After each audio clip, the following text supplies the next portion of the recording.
39 வசனம் வரைக்கும் வாசிப்போம்.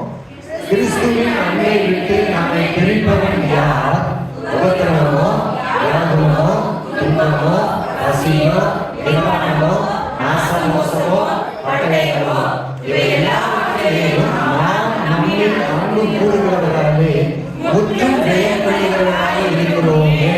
மரணமானாலும், ஜீவனானாலும், தேவ தூதர்களானாலும், அதிகாரிகள் ஆனாலும், வல்லமைகள் ஆனாலும், நிகழ்காரியங்கள் ஆனாலும், வருங்காரியங்கள் ஆனாலும், தாழ்வானாலும், வேறு எந்த சிருஷ்டியானாலும் நம்முடைய கர்த்தராகிய கிறிஸ்து இயேசுவில் உள்ள தேவனுடைய அன்பை விட்டு நம்மை பிரிக்க மாட்டார் என்று நிச்சயித்திருக்கிறேன். ஆமென்.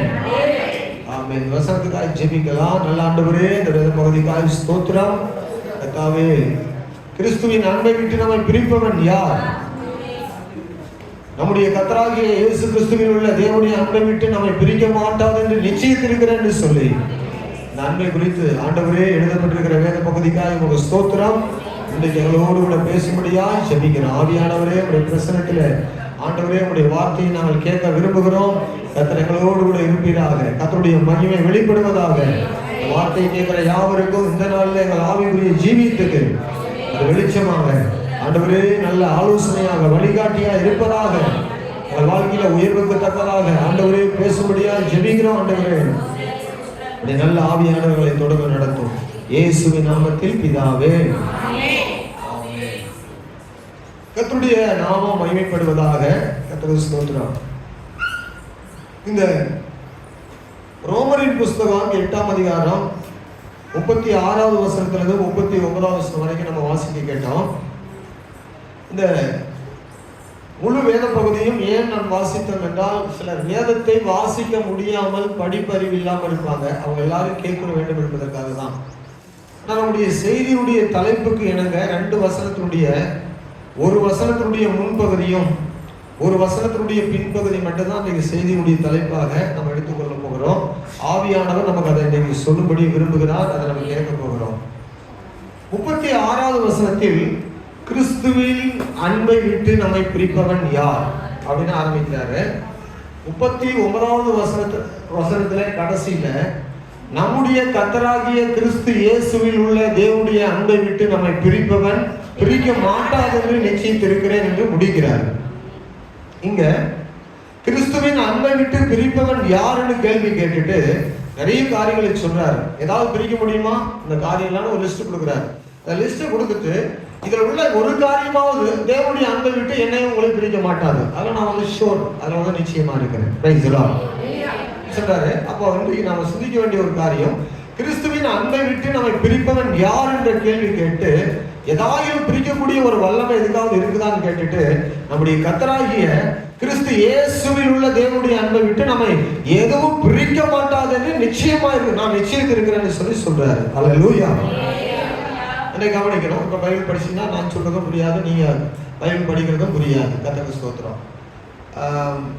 கவனிங்க. கிறிஸ்துவுக்குள் அன்பான தேவஜனமே, அன்பை பற்றிய ஒரு முக்கியமான செய்தி, முன்னிலைப்படுத்தி எப்போதும் மனதில் வைத்துக் கொள்ள வேண்டிய ஒரு செய்தி, ஆண்களும் பெண்களும் வாலிபர்களும் சிறு பிள்ளைகளும் அறிந்து இந்த மேலான தேவ அன்பை தரித்து கொள்ள வேண்டிய ஒரு செய்தி. எல்லா நாடுகளிலும் எல்லா சபைகளிலும் எல்லா கிறிஸ்தவ குடும்பங்களிலும் நிலைத்திருக்க வேண்டிய ஆண்டவர் இயேசு கிறிஸ்துவனுடைய அன்பை பற்றிய செய்தி. இது அனைவருக்கும் ஆமென், அனைவரும் அறிந்திருக்க வேண்டிய ஒரு செய்தி, அனைவரும் அணிந்து கொள்ள வேண்டிய ஒரு செய்தி. அல்லேலூயா. கிறிஸ்தவ வாழ்வின் ஆரம்பமும் முடிவும் அன்பாகவே இருக்கிறது. அல்லேலூயா. கிறிஸ்தவ வாழ்க்கையினுடைய ஆரம்பமும் முடிவும் அன்பாகவே இருக்கிறது. நம்முடைய வாழ்க்கையில நம்ம அடிக்கடி பல செய்திகளை கேட்டாலும் ஆண்டவர் வேதாகமத்தில் எழுதி கொடுத்ததான அன்பு என்கிற ஒரு செய்தி இருக்குது. அதை குறித்து அடிக்கடி நம்ம தியானிக்கணும். கர்த்தருக்கு ஸ்தோத்திரம். இது நம்முடைய வாழ்க்கையில ஆரம்பத்திலே நம்ம தரித்து கொண்டு முடிவில் காண்பிக்கக்கூடிய ஒன்றா இந்த அன்பு இருக்கணும். கர்த்தருக்கு ஸ்தோத்திரம். Price the Lord. வசனம் சொல்லுகிறது, ஆரம்பத்துக்கும் முடிவுக்கும் ஒரு வசனம் காரணமா இருக்குது. எப்படி சொல்றீங்க? வசனம் சொல்லுதா அப்படி? கிறிஸ்துவ வாழ்க்கையினுடைய ஆரம்பம் அன்பு தான், முடிவும் அன்பு தான் அப்படின்னு ஏதாவது வசனம் இருக்கா? வெளிப்படுத்தின விசேஷம் 2ஆம் அதிகாரம் 4ஆம் வசனத்தை வாசிக்கும் போது அதுக்கு ஆதாரமா அந்த வசனம் சொல்லுகிறது. ஆனாலும் நீ ஆதியில் கொண்டிருந்த அன்பை விட்டாய். அப்போ ஆதியில் ஒரு அன்பு உனக்கு உண்டாச்சு, என் மேல, எனக்குள்ள, உனக்குள்ள அந்த அன்பு வெளிப்பட்டது. அந்த அன்பு இப்போது இல்லை, இது முடிவு வரைக்கும் இருக்கணும். முடிவு வரைக்கும் இருக்கணும் என்று சொல்லப்படுது. எங்க சொல்லப்படுது? மத்தேயு சுவிசேஷம் 24ஆம் அதிகாரம் 12ஆம் வசனத்துல முடிவு வரைக்கும் அன்பு இருக்கணும்னு அங்க முடிவு பத்தி சொல்லப்படுது. மத்தேயு அக்கிரமம் மிகுதியாவதினால்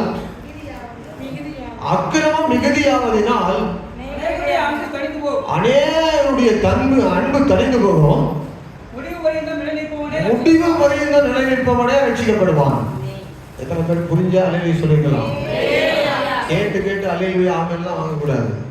ஆமென். புரியுதா? நீ ஆரம்பத்தில் கொண்டிருந்த அன்பை விட்டாய்.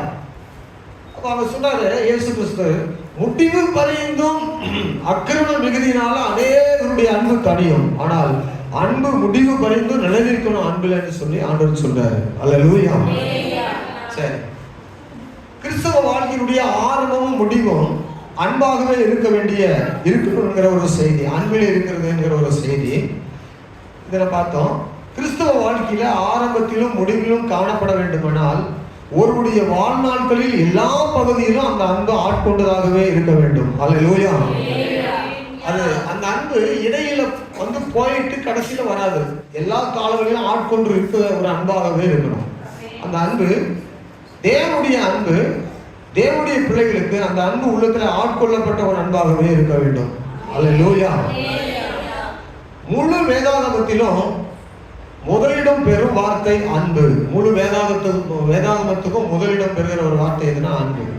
இந்த முழு வேதாகமத்துக்கும் ஒரு கீவேர்டு உங்களுக்கு நான் சொல்லணும்னா, ஒரு திறவுகோல் ஒரு வார்த்தை சொல்லணும்னா அது அன்பு தான். Price the Lord. அப்போ எங்க வாசிக்கிறோம்?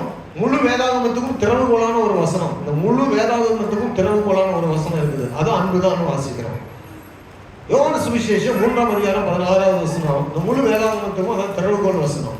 வாசிக்கும் போது, தேவன் தம்முடைய ஒரே பேரான குமாரனை விசுவாசிக்கிறவன் எவனோ அவன் கெட்டு போகாமல் நித்திய ஜீவனை அடையும்படிக்கு அவரை தந்தருளி இவ்வளவாய் உலகத்தில், யோவான் 3:16 வாசிக்கிறோம், முழு உலகத்துக்கும் முழு வேதாகமத்துக்கும் முழு உலகத்துக்கும் காண்பிக்கிற தேவனுடைய அன்பை முழு வேதாகமத்துக்குமான ஒரு நல்ல வார்த்தை அன்பு என்கிற ஒரு வார்த்தையில பார்க்கிறோம்.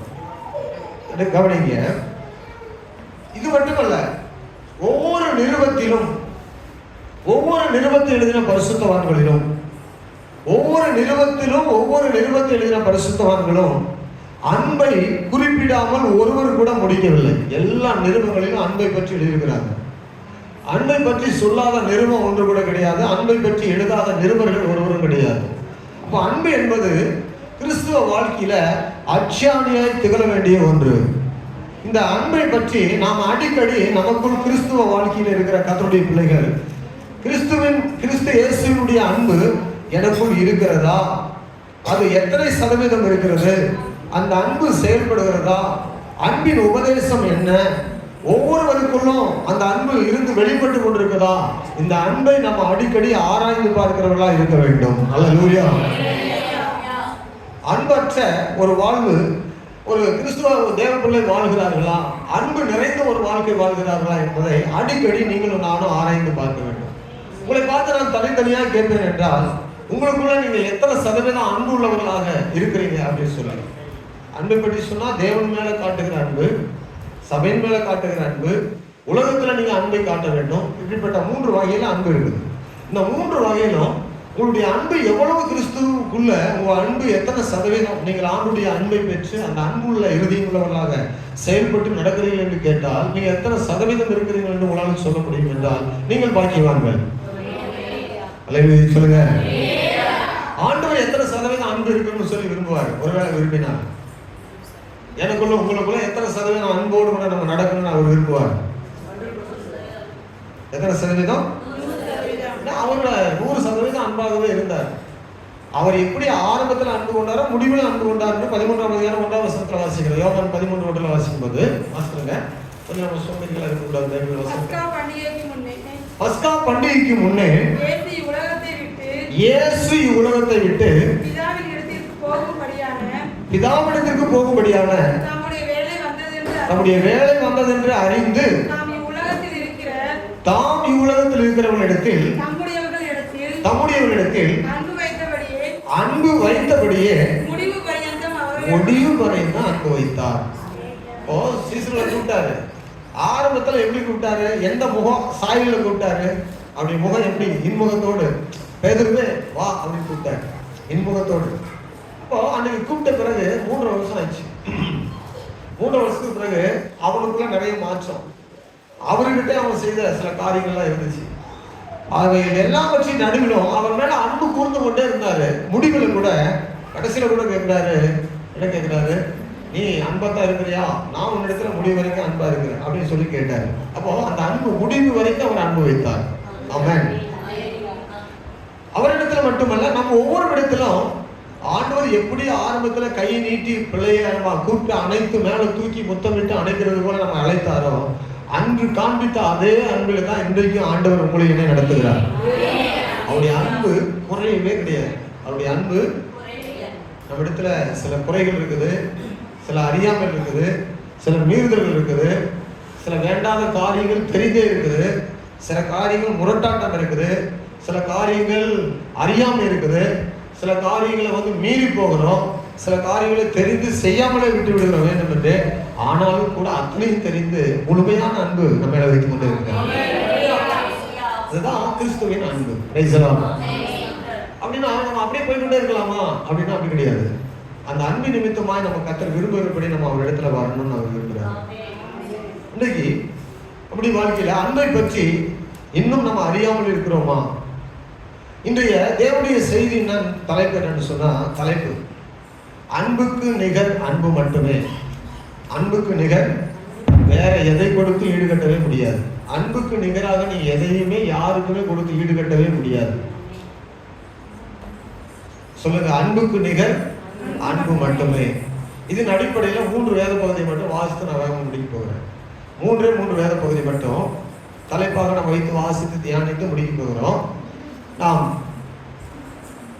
இந்த அன்புக்கு நிகர் அன்பு மட்டுமே என்ற தலைப்பில் நாம் தியானித்து அர்ப்பணித்து செயல்பட, தேவன் செயல்பட விரும்பும் இடத்துல, அவர் விரும்புகிற நேரத்தில், விரும்புகிற பகுதியில் அன்பை வெளிப்படுத்துகிறவர்களாக இருக்கும்படி நாங்கள் அர்ப்பணித்துக் கொள்வோம் என்றால், இன்றைக்கு கேட்கிற செய்தி உங்களுக்கு 100% தேவ மகிமையும் ஆசீர்வாதங்களையும் கொண்டு வரும்.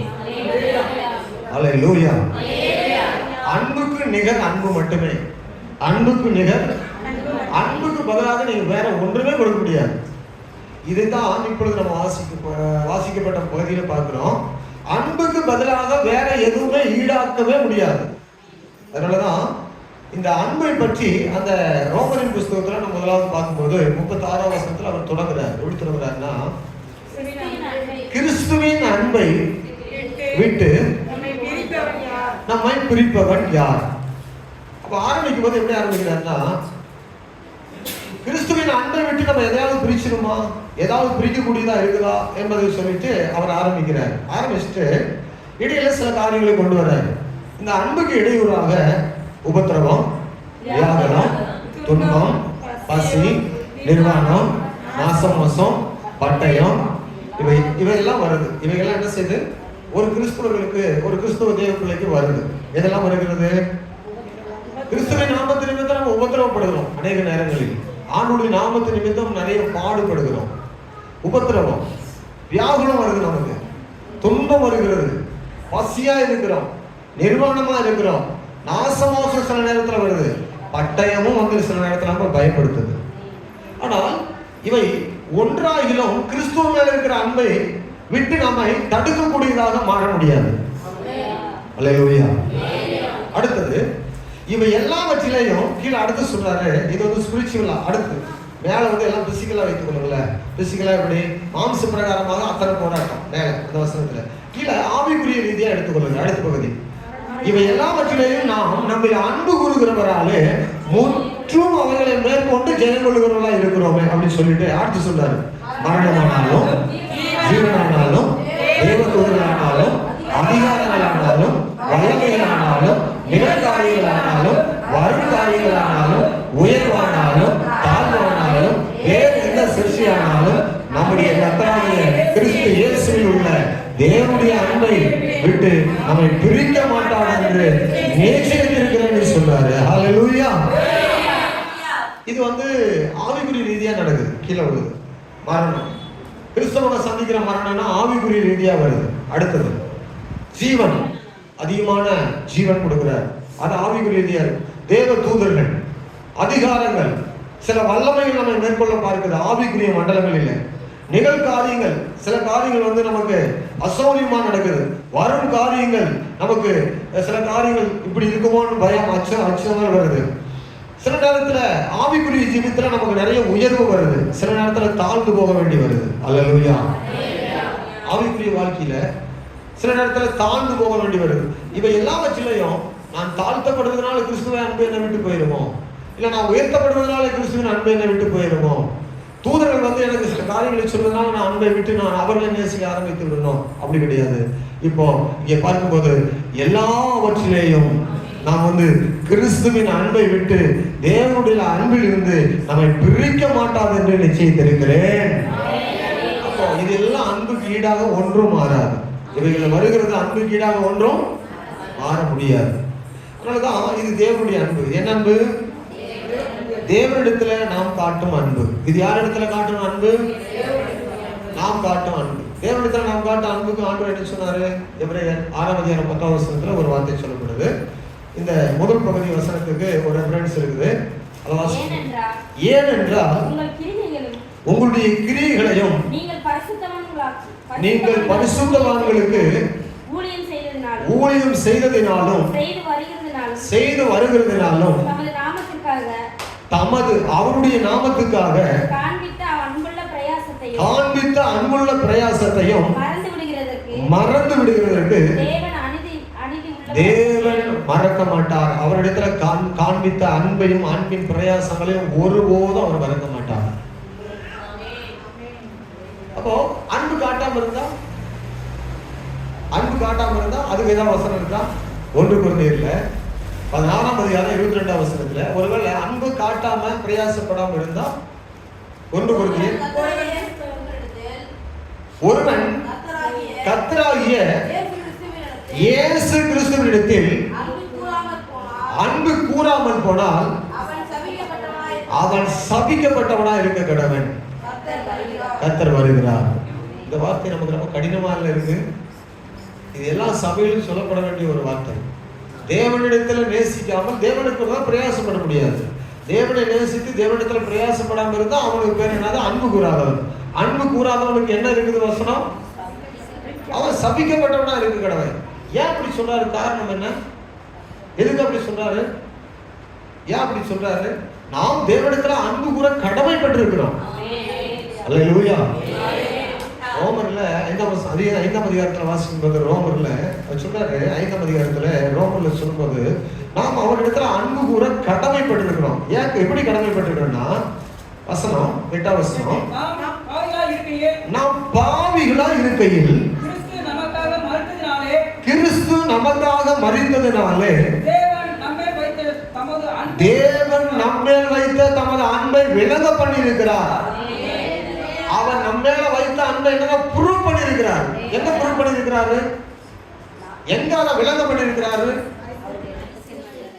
சிலுவையில தன் குமாரனை கொடுத்து அதை அப்படியே விளங்க பண்ணியிருக்கிறாரு. ஜனங்களுடைய கண்களுக்கு முன்னால விளங்க பண்ணியிருக்கிறாரு. அல்லேலூயா. அவரு சின்ன கண் முடியாத இருக்கிற ஒரு இன்ஜெக்ஷன்ல இந்த நரம்புல கொஞ்சம் பிளட் எடுக்கிறதுக்கு வந்தாங்கன்னா ஒரு பல்ல காட்டி எத்தனை ஏபிசி இருக்கிறோ, எத்தனை ஆ முதல் அக்கு இருக்குதோ அத்தனை இடத்தையும் சொல்றேன். ஒரு நேரம் ஒரு சின்ன இன்ஜெக்ஷன்ல கொஞ்சம் பிளட் ஒரு 10 சொட்டு எடுக்கிறதுக்கு என்னென்னதான் பாட்டு பாடுறோம் தெரியுமா? அப்படியே பாடுறோம். நான் எடுக்கும்போது யோசித்தேன், நல்லா பஞ்சு வச்சு கொஞ்சம் போல லோஷன்லாம் வச்சு தொடச்சிட்டு சின்ன ஊசி தான் சொல்றாங்க, சொல்லிட்டு தான் எடுக்கிறாங்க. சின்ன ஊசி தான் அப்படின்னு சொல்றாங்க, சின்ன ஊசி தான் அப்படின்னு சொல்றாங்க. சொல்லிட்டு கொஞ்சம் ரத்தம் எடுக்கும் போதே இந்த பாட்டு போடுறீங்கள, இத்தனை பெரிய கையில, பச்சை கையில இத்தனை பெரிய ஆணையை வச்சு அப்படியே பச்சையா அடித்தாங்களே, அது எப்படி இருந்திருக்கும்? நினைச்சு பார்த்தா தலையை சுத்துது. நினைச்சு பார்த்தா தலையை கறங்கும். பாவிகளா இருக்கும்போது பரிசுத்தமான தெய்வம் எனக்காக 3 ஆணிகளை போட்டு அறையப்பட்டு அவ்வளவு பாடுபட்டு நான் பாவியா இருக்கும்போதே பரிசுத்தமான தெய்வம் அப்படியே அந்த நொறுக்க தன்னை ஒப்பு கொடுத்தாரு. அவரை நேசிக்காம நம்ம இருக்க முடியுமா? அல்லேலூயா. ஒருவேளை நேசிக்க தெரியாம ஒருவேளை நீங்க நாங்க இருந்துட்டோம்னு சொல்ல முடியுமா? அதனாலதான் உங்களுக்கு ஆண்டவர் எனக்கு சொல்ல வைக்கிறாரு. ஏன் நீ இயேசுவை நேசிக்கணும், ஏன் நம்ம ஆண்டவரை நேசிக்கணும்னு சொன்னா ஒரு காரணம், நிறைய காரணம் இருக்குது. அதில் நேரடியா ஒரு காரணம், அவர் சிலுவையில எனக்காக 3 ஆணிகள்ல அவர் முழு சரீரத்தையும் தொங்குவதற்கு அடிப்பதற்கு ஒப்பு கொடுத்தார். அல்லேலூயா. நான் நிறைய காரியங்கள் உங்களிடத்துல பேச விரும்புறேன். ஆனால் சிலுவையில் அறையப்பட்ட கிறிஸ்துவை எல்லாமே வேறொன்றையும் உங்களிடத்துல நான் பேச விரும்புகிறேன். அப்போஸ்தலன் பவுல் சொன்னார். நான் ஞானத்தை பேச விரும்புறேன், அறிவு பேச விரும்புறேன். யூதர்கள் அடையாளத்தை தேடுறாங்க, கிரேக்கர் ஞானத்தை தேடுறாங்க, அதெல்லாம் எனக்கு சொல்ல முடியும். ஆனால் கிறிஸ்துவை மாத்திரமே உங்களுக்கு நான் வெளிக்கொண்டு வர விரும்புறேன்னு பவுல் சொல்றாரு. காரணம் என்னன்னா, அது ஒண்ணுதான் ரட்சிப்பு கொடுக்கும், அது ஒண்ணுதான் அன்பு கூற இடமளிக்கும். Price the Lord. சரி சொல்லுங்க, கர்த்தருக்கு ஸ்தோத்திரம். இப்போ இந்த இவ்வளவு அன்பு கூர்ந்தவர இந்த சின்ன சின்ன பிரச்சனைகள், சின்ன சின்ன போராட்டங்கள்லாம் பிடிப்பதற்கு அதால கூடுமா? சொல்லுங்க, முடியுமா? முடியாது. நமக்கு வருகிற அவமானங்கள், நமக்கு வருகிற எதிர்ப்புகள், நமக்கு வருகிற சில போராட்டங்கள், சில அவமானங்கள், சில நிந்தைகள், நமக்கு வருகிற உபத்திரவங்கள், வலி வேதனைகள், இதெல்லாம் நம்ம கிறிஸ்துவனுடைய அன்பை விட்டு பிரிக்க முடியுமா? கர்த்தருக்கு ஸ்தோத்திரம். பிடிக்கவே பிடிக்காது. அல்லேலூயா. எனக்கு இந்த நெட்டில் பின்னாடி ஒரு இன்ஜெக்ஷன் போட்டு எனக்கு ஒரு பைல்ஸ்க்கு ஆப்ரேஷன் பண்ணாங்க. அப்போது அந்த டாக்டர்னா அந்த எலும்பு நெட் வரிசையான அந்த முதுகெலும்பு இருக்குல்ல, அந்த முதுகெலும்புல ஜாயிண்ட் இருக்கும், ஜாயிண்ட்ல குத்தணும். அந்த ஜாயிண்ட்ல குத்தாம அந்த கிரிக்கெட் டாக்டர் புதுசாக தான் நடக்குது. அவன் வேற இடத்துல குத்தி 2-3 இடத்துல இருந்துட்டான். அவங்க பக்கத்தில் உள்ள டாக்டர் சத்தம் பண்ணிட்டாரு, என்ன சார் அப்படின்னு சொல்லி. அவர் பார்த்து ஒரு சூடாக பேசிட்டாரு, என்ன சார் அப்படின்ட்டாரு. சாரி சார் அப்படின்னு சொல்லிட்டு அப்புறம் மறுபடியும் போட்டார். 2-3 இடத்துல குத்திட்டாங்க. பயங்கர பெயின் தான் பெயின்.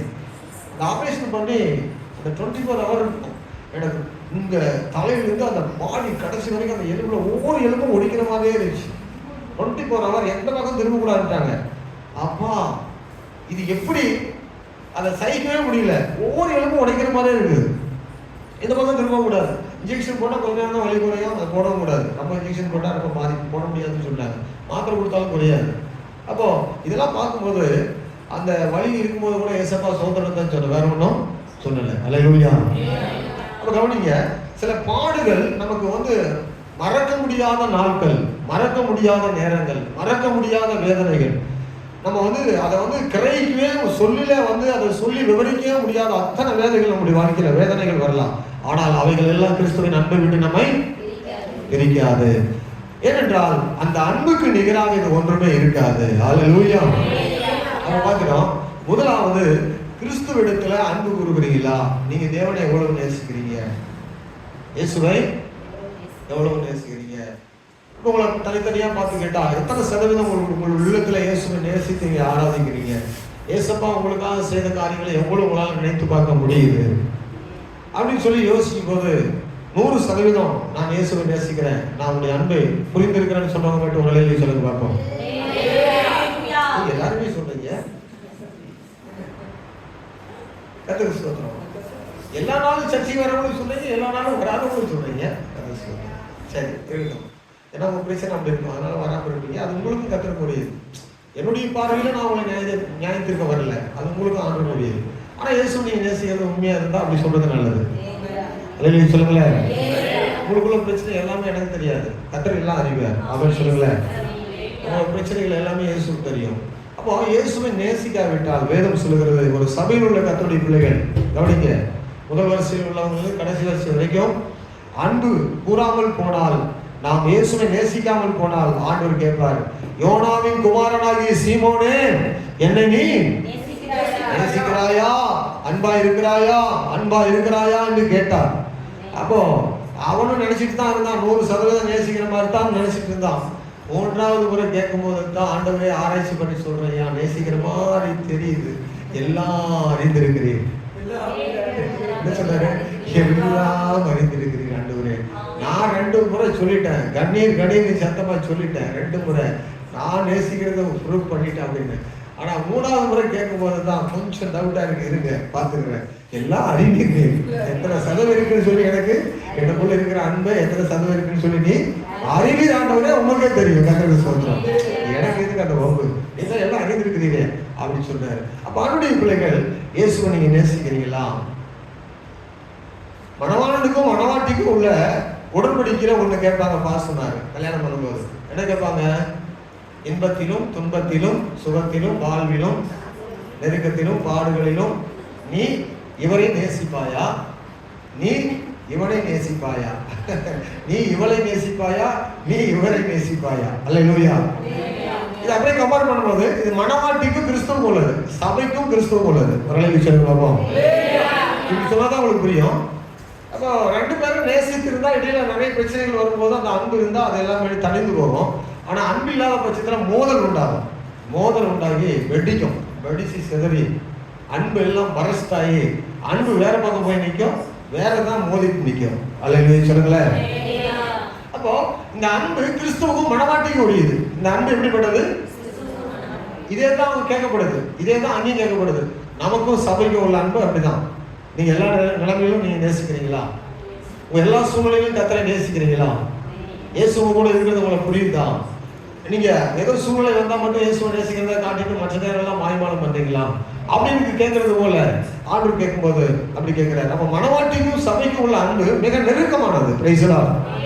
ஒரு மணவாட்டிக்கும் மணவாளனுக்குள்ள டீப் ரிலேஷன்ஷிப் போல ஒரு சபைக்கும் கிறிஸ்துவாய் இருக்கிற மணவாளனுக்கும் இது டீப் ரிலேஷன்ஷிப்பா இருக்கக்கூடியது அந்த அன்பு. Price the Lord. இது எல்லாம் பிரிக்காது, இதெல்லாம் என்ன செய்யாது? பிரிக்காது. அவர் சொல்லிட்டாரு இதெல்லாம் பிரிக்க முடியாது அப்படி சொல்லிட்டாரு. சரி, இப்ப 2வது பாயிண்ட் வருவோம். முதலாவது கிறிஸ்துவ இடத்துல காண்பிக்கிற அன்பு. ஆமென்.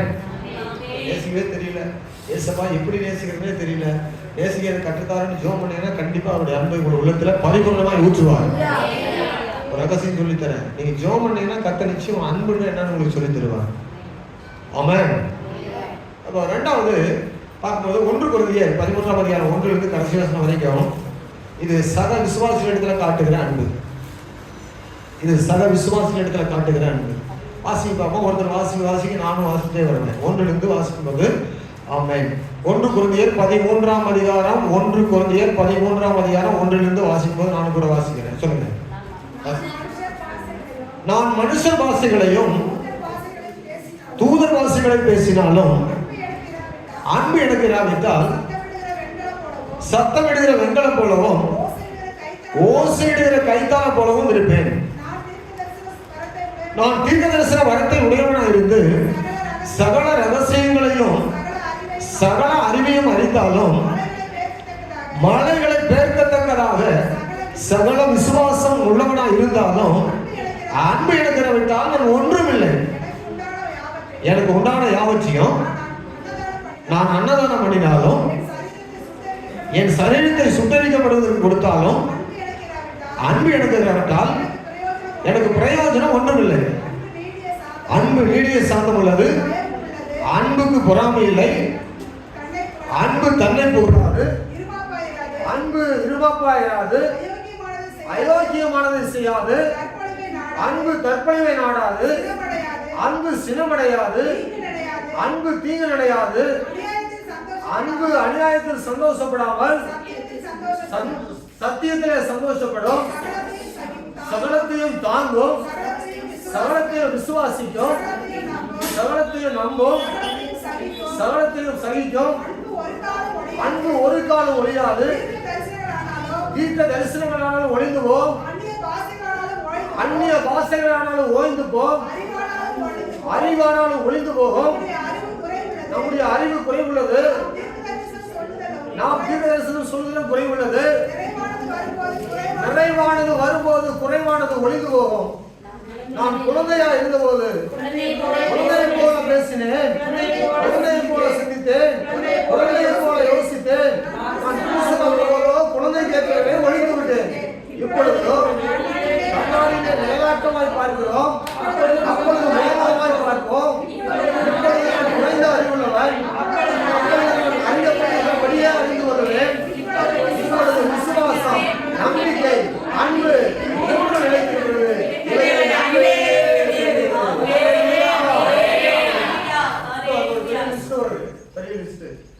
அன்புல தான் ஆரம்பிக்குது, அன்புல தான் முடியுது. இந்த அதிகாரம் எங்க தான் ஆரம்பிக்குது? அன்புல தான் ஆரம்பிக்குது, அன்புல தான் முடியுது. இதுக்கு அதை சொல்லலாம் மொத்தத்தில் சேர்ந்தது. அன்புக்கு நிகர் வேற ஒன்றுமே இடையில ஒன்றுமே கிடையாது. அன்புக்கு நிகர் இடையில ஒன்றுமே கிராஸ் பண்ணக்கூடிய பலன் உள்ளது ஒன்றுமே கிடையாது. அன்புல ஆரம்பிச்சு அன்புல முடிக்கிறாரு. இது எங்க காட்டுகிற அன்பு? ஒரு விசுவாசி சக விசுவாசிகள் இடத்துல சபையில காட்டுகிற அன்பு. சகலத்தையும் சகிக்கும், சகலத்தையும் அன்பும், சகலத்தையும் ஏற்றுக்கொள்ளும். அன்புக்கு பொறாமை இல்லை, அன்பு தன்னை புகழாது, அன்புக்கு பொறாமை கிடையாது, அன்பு தன்னையே புகழாது, அன்பு சண்டை போட்டு கொண்டே இருக்காது, அன்பு எல்லாவற்றையும் ஏற்றுக்கொள்ளும், அன்பு மற்றவர்களை ஏற்றுக்கொள்ளும், சகித்துக் கொள்ளும். அன்புக்கு நிகரானது வேற ஒன்றுமே கிடையாது. சொத்தெல்லாம் கொடுத்தேன், ஆஸ்தியெல்லாம் கொடுத்தேன், தீர்க்கதரிசன வரமெல்லாம் இருக்குது, நிறைய அந்நிய பாஷை பேசுவேன், நிறைய வியாதிகளை குணமாக்குவேன், பிசாசுகளை துரத்துவேன், மரித்தோரை எழுப்புவேன், எல்லாம் இருக்கட்டும். ஓகே, அன்பு இல்லாவிட்டா நத்திங். சரீரத்தையே சுத்தரிக்கப்பட்டு கொடுத்தாலும் அன்பு இல்லாம கொடுத்தா ஒரு பிரயோஜனம் இல்லை. அன்புக்கு நேரம் அன்பு மட்டுமே. சொல்லுங்க, சொல்லுங்க. சபையில கிறிஸ்துவனுக்குள்ள உங்களுடைய அன்பு விசாரிக்கிற அன்பாய், காண்பிக்கிற அன்பாய், செயல்படுகிற அன்பாய், சாரமுள்ள அன்பாய், சாக்குப்போக்கு சொல்லாத ஒரு அன்பாய், காரணங்களை சொல்லி நிராகரிக்கிற ஒரு நபர்களாக அந்த அன்பை எல்லா இடத்திலும் காண்பிக்கக்கூடிய அன்பாய், எல்லாரையும் அப்படியே இயேசு ஏற்றுக்கொண்டது போல அப்படியே ஏற்றுக்கொள்கிற ஒரு அன்பாய் நமக்குள்ள இருக்கும் என்றால் இது உண்மையான சகோதரத்துவ அன்பு. சொல்லுங்க. அப்போ இங்க பார்க்கிறோம், இதை நம்ம ஆராய்ந்து பார்க்க வேண்டும், இவர்களை நம்ம நன்றாய் புரிந்து கொள்ள வேண்டும். இதை வைத்துதான் நான் சொன்னார் இயேசு கிறிஸ்து 13ஆம் அதிகாரம் யோவான் சுவிசேஷத்தை 13ஆம் வசனத்துல சொல்லும்போது, இந்த அன்பு நம்மிடத்துல இருந்துச்சா, இந்த அன்பு மாத்திரம் சபைகள் இருந்துச்சா? வாசிங்க 13:35. நீங்கள் 13:35 நீங்கள் ஒருவரில் ஒருவர் அன்புள்ளவர்களாய் இருந்தால் அதனாலே நீங்கள் என்னுடைய சீசர்கள் என்று எல்லாரும் அறிந்து கொள்வார்கள். உலகம் முழுவதும் எல்லாரும் உங்களை சுற்றியுள்ள எல்லாரும் அறிந்து கொள்வார்கள். சொல்லுங்க. அன்பு தன்னை புகழாது, பொறாமையா பேசாது, அன்பு எல்லாரையும் ஏற்றுக்கணும், அன்பு விசாரிக்கும், அன்பு தாழ்மையா இருக்கும், அன்பு தற்புகழ்ச்சியா இருக்காது, தன்னையே நீதியாக நியாயப்படுத்திக் கொள்ளாது, அன்பு எல்லாருக்கும் விட்டுக் கொடுக்கும், தன்னை தாழ்த்தும் அன்பு. அல்லேலூயா. இந்த அன்பு, இந்த அன்புக்கு நிகர் வேற ஒண்ணு கிடையாது, அன்புதான். ஆமென் சொல்லுங்க. இந்த அன்பு இருக்குதா? 100% எங்க சபையில எங்க விசுவாசிகளுக்குள்ள எல்லாரும் இடத்துல நான் 100% அன்பு காட்டுன்னு சொல்றவங்க மட்டும் வைக்கிறவங்க. ஐயோ இதுக்கு தானே பேசுறாரு. அல்லேலூயா சொல்லுங்களேன். ஒரே கண்டுபிடிக்க பேசல, உங்களை குற்றப்படுத்த பேசல, இது இல்லாம இருக்கக்கூடாதுன்றதுக்காக தான் பேசுறாரு. இல்லாமலே அந்நிய பாஷை வருது, அடையாளங்கள் நடக்குது, அற்புதம் நடக்குது, இதெல்லாம் இருக்கட்டும். பாரம் இருக்குது, தாகம் இருக்குது, துணி இருக்குது, ஆராதனை இருக்குது, ஜெபம் இருக்குது. அன்பு இல்லைன்னா என்ன இருக்குது? கரெக்ட் சொல்றான். அல்லேலூயா. அன்பு வேணுமா இல்லையா? ஆமா வேணும். அதான் ஆண்டவருடைய ஜெபம். ஏசப்பா எங்க சபையை நேசிக்கிறது தான், சகோதரர்களை நேசிக்கிற அன்பு எனக்கு தாரும், உங்களுக்குள்ள அவர்களை நேசிக்கக்கூடிய அன்பு என்னுடைய உள்ளத்துல ஊற்றும் என்று சொல்லி ஜெபிக்கணும். 5ஆம் வசனத்துல வாசிக்கும் போது ரோமர் 5:5 அதுதான் வாசிக்கிறோம். ரோமர் 5:5 என்ன வாசிக்கிறோம்? மேலும் நமக்கு அருளப்பட்ட பரிசுத்த ஆவியினாலே தேவ அன்பு நம்முடைய இருதயங்களிலே தேவ அன்பு ஊற்றப்பட்டிருக்கிறபடியால் அந்த அன்பின் நம்பிக்கை நம்மை வெட்கப்படுத்தாது. நீங்க அன்பு காட்டினா தான் பெருகும். இறைக்கிற கிணறு தான் சுரக்கும். இறைக்கிற கிணறு தான் சொல்லுங்க. அன்பு காட்டாம இருந்தாவே அன்பு வராது. ஒருத்தர் போய் அன்பா விசாரிக்கும் போது தான் அன்பு வரும், பெருகும். வியாதி உள்ளவங்களை விசாரிக்கணும், கடன் தொகையா இருக்கிறவங்களை விசாரிக்கணும், நோய்வாய்ப்பட்டு இருக்கிறவங்களை விசாரிக்கணும், சபைக்கு வராதவங்களை போய் விசாரிக்கணும். ஆவிக்குரிய வாழ்க்கையில டல்லா இருக்கிறாங்களே, ஒரு மாதிரி ரொம்ப வீக்கா இருக்கிறாங்களே, அல்லேலூயா.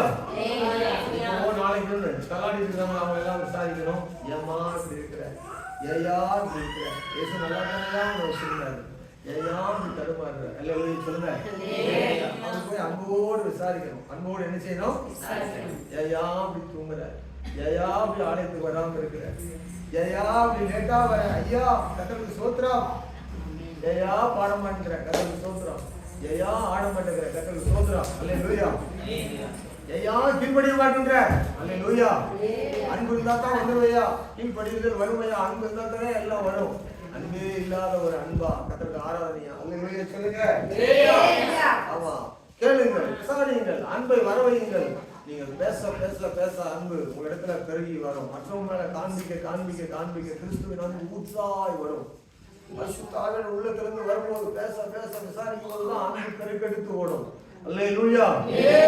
மற்றவங்களை விசாரிக்கிறது, மற்றவங்க மேல காண்பிக்கிறது, அன்பு உள்ளத்திலிருந்து பெருகி பெருகி பெருகி வரணும். ஊற்றா அன்புல நிறைந்தவர்களா இருக்கணும். உங்களை பார்த்து எங்க சபையில அன்புள்ள விசுவாசி இவங்க அந்த பேர் எடுக்கணும். என்ன பேர் எடுக்கணும்? எத்தனை பேர் அந்த பேர் எடுக்க ஆசையா இருக்கிறீங்க? அதுக்காக ஒரு அலையிலே சொன்னீங்களே, அப்போ நீங்க இதையாவது சொல்றீங்களே கர்த்தருக்கு ஸ்தோத்திரம். அன்புள்ளவர்கள் பேர் எடுக்கணும், வம்பு உள்ளவன் பேர் எடுக்கக்கூடாது. என்ன பேர் எடுக்கணும்? அன்புள்ளவனும் பேர் எடுக்கக்கூடாது, வம்புள்ளவனும் பேர் எடுக்கக்கூடாது, அன்புள்ளவனும் பேர் எடுக்கணும். என்ன அன்புள்ளவன் பேர் எடுக்கணும்? சகோதர அன்பு. என்ன அன்பு? பாஸ்டர்னா அப்படி பேசும்போது பாஸ்டர் நல்லா இருக்கிறான்னா அந்த அன்பு பரிபூர்ணமா வார்த்தையிலே வெளிப்படும். அல்லேலூயா சொல்லுங்க. ஒரு சகோதரி இருக்கிறாங்க, மீன் குழம்பா வச்சு கொடுப்பாங்க கன்னியாகுமரியில. பாஸ்டர் நல்லா இருக்கீங்களா? அந்த வார்த்தையே டீப்பா தான் வரும். என்ன பாஸ்டர் கண்டுக்கவே மாட்டேங்கிறீங்க? அந்த அன்பு முழுமையா வார்த்தையிலே தெரிஞ்சிடும். பாஸ்டர் நல்லா இருக்கீங்களா? அது கொஞ்சம் தடுமாற்றம் இருந்தா கூட பேலன்ஸ் பண்ணி பேசுறது வார்த்தையிலே கண்டுபிடிச்சிடலாம். எங்களுக்கு சைக்காலஜில சொல்லி கொடுத்துருக்காங்கல்ல, கர்த்தருக்கு ஸ்தோத்திரம். அல்லேலூயா சொல்லுங்க. நல்லா இருக்கீங்களா அப்படின்னாவே அவங்க ஊக்கமான அன்பு போடுறாங்கன்னு அர்த்தம். அவங்க வாசிக்கிற ஊக்கமான அன்பு பாவங்களை மூடும். எங்க இருக்குன்னே தெரியல. ரோடு பார்த்து ரோட பார்த்து தான் ஒட்டை அடிச்சிருங்க, லைட்டை போட்டுருவீங்கல்ல, பார்க்கவே மாட்டேங்க. கீழே பார்க்க மாட்டேங்க, ஒன்றும் பார்க்க மாட்டேங்க. அல்லேலூயா சொல்லுங்க. எங்க போனாலும் ஒரு பிரசங்க பாயிண்ட் வந்துட்டே இருக்குது. கர்த்தருக்கு ஸ்தோத்திரம். அல்லேலூயா சொல்லுங்க. மேல பார்த்தாலும் பாயிண்ட் வருது, கீழே பார்த்தாலும் பாயிண்ட் வருது, ஆளை பார்த்தாலும் பாயிண்டா வருது. அல்லேலூயா சொல்லுங்க. ஏன்னா ஆண்டவர் அவ்வளவு பேசுறாரு, அவ்வளவு காரியங்களை பேசுறாரு. அல்லேலூயா சொல்லுங்க. சொல்லாம இருக்கிறாங்க, என்ன செய்வாங்க? சாப்பாடு பிரயோகப்படுது, சொல்லாம இருக்கிறாங்க. கர்த்தருக்கு ஸ்தோத்திரம். அல்லேலூயா சொல்லுவோம். சத்தமா சொல்லுவோம். இப்போ மூன்றாவது, சரி, ரெண்டாவது இன்னொரு காரியம் பார்க்கிறோம். ரெண்டாவது அன்பு என்ன அன்பு சொல்லுங்க. நீங்கள் ஒருவரில் ஒருவர் அன்புள்ளவர்களாக இருந்தால், நீங்கள் ஒருவரை ஒருவர் நேசிப்பதை மற்றவர் கண்டால், ஒரு குடும்பத்துல ஏதாவது ஒரு சகோதரனுக்கு ஒரு சகோதரிகளுக்கு சகோதரிகள் நேசிப்பதை கண்டால், நிச்சயம் உலகத்துல அநேகர் சொல்லுவாங்க நீங்க கிறிஸ்தவன்னு சொல்லுவாங்க. ஒருவேளை யாருமே இல்லாவிட்டா நான் தனியா இருந்தா கூட என்னை பார்த்து கிறிஸ்தவன்னு சொல்லுவாங்க. அல்லேலூயா. எனக்கு சீட்டு கிடைக்கல, ஒரு 2வது சீட் தான் இருக்குது. 2 பேர் சீட்ல நான் உட்கார்ந்த பஸ்ல தூங்குற பழக்கம் எனக்கு உண்டு. அல்லேலூயா. நான் எந்த சீட்ல உட்கார்ந்து தூங்கிடுவேன். ஓரமா கிடைச்சிச்சு 2 பேர் சீட்ல ஆட்டுக்கு தூங்க முடியுமா? எனக்கு பயங்கரமான தூக்கமா கஷ்டமா இருக்குது. ஒரு ஆள் அந்த இடத்துல உட்காந்துட்டு ஒரு ஆள் நின்றுட்டு அவரால் நிற்கவே முடியல, காலை மாற்றி மாற்றி வைக்கிறாரு, கஷ்டமா இருக்குது. நான் அந்த 2 பேர் சீட்ல கொஞ்சம் பேலன்ஸ் பண்ணி முன்னாடி தள்ளி உட்காந்து, ஐயா நீ இந்த பக்கம் தெரிஞ்சு காலை அந்த பக்கம் வச்சுக்கிட்டு உட்காருங்க. அந்த உடனே கொஞ்சம் தூரம் போனோடனே கிறிஸ்தவங்களா என்னை பார்த்து ஒரு கேட்ட கேள்வி, 18 வருஷம் 20 வருஷம்னு நினைக்கிறேன். அன்றைக்கு என்னை பார்த்து ஒரு கேள்வி கேட்டாரு, நீ கிறிஸ்தவங்களான்னு கேட்டாரு. அல்லேலூயா. அது எப்படி தோணுச்சுன்னு தெரியல, எனக்கே கஷ்டம். நானே புலம்பிட்டு போறேன். இதுல ஒரு சீட்டா ஒரு இடம் கொடுத்து எவ்வளவு தூரம் உட்காந்துக்கிட்டீங்க? இல்லை நானே எழுதியா நின்றுக்கிறேன். இல்லை சார் நீங்க உட்காருங்க, நானும் உட்காந்துட்டு அவர் கேட்டா நீ கிறிஸ்தவங்களான்னு கேட்டாரு. அப்போ நமக்கு இருக்கிற பிரச்சனை தான் பெருசு கிடையாது. நம்ம பக்கத்துல உள்ளவங்களையும் பார்க்கிற ஒரு அன்பு இருந்தா உங்களை கிறிஸ்தவர்கள் சொல்லுவார்கள். நம்முடைய ஓட்டத்துல அவங்களையும் கொஞ்சம் பார்க்கணும். எனக்கே நான் ஓடிட்டே இருக்க கூடாது. என் வேலை உண்டு, என் டியூட்டி உண்டு, என் பணம் உண்டு, என் வீடு உண்டு, என் பிள்ளை உண்டு, என் ட்ரெஸ் உண்டு, என்னுடைய பணி உண்டு. நான் கூட்டில் போயிட்டே இருப்பேன். யாரையும் வலது வாரம் எடுத்து வாரம் திரும்பி பார்க்க மாட்டேன். இயேசு மட்டும் குதிரைக்கு கடிவாளமும் அந்த என்னது கடிக்கமும் போட்ட மாதிரி இயேசுவை நேராக பார்த்துட்டு போவோம், யாரையும் பார்க்க மாட்டேன். அல்லேலூயா. இது பேரு சகோதர அன்புன்னு சொல்ல முடியாது. அல்லேலூயா சொல்லுங்களா. கொஞ்சம் அக்கம் பக்கம் பாருங்க. அப்படி இப்படி இருக்கிறவங்களாம் தூக்கி விடுங்க, கொஞ்சம் விசாரிங்க. ஞாயிற்றுக்கிழமையாவது கொஞ்சம் சாப்பிட்டு ஒரு 1/2 மணி நேரம் உறவாடுங்க சபையில் உட்காந்து. அல்லேலூயா. ஆமா, அப்படி கொஞ்ச நேரம் இருந்து பேசுங்க. இப்போ கவனிங்க, 3வது அன்பு நான் சொல்லி முடிச்சிருவோம்.